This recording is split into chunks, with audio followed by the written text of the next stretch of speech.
Doc Willie Ong, binahagi ang kanyang miracle na paggaling.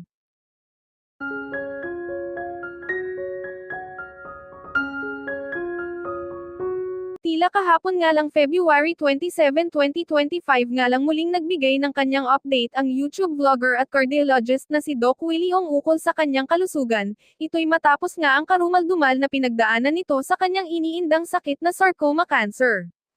Sa kanyang Facebook post nitong Miyerkules, February 26, ibinahagi niya ang una niyang pagkakaroon ng haircut matapos ang kanyang pagpapakimotherapy. Ayon sa caption ni Doc Willie Ong, first haircut after chemotherapy. Unti-unting tumutubo na ang buhok ko.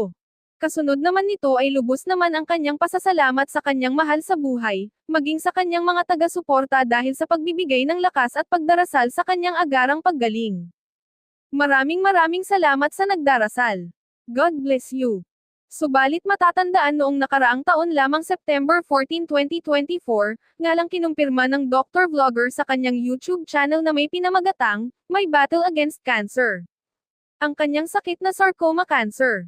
Samantala, sa pagkakataon naman na ito ay tuluyan na nga niyang iniwan ang politiko at inurong ang kanyang pagtakbo sa pagkasenador sa darating na 2025 midterm elections, ito ay para bigyang prioridad ang kanyang kalusugan.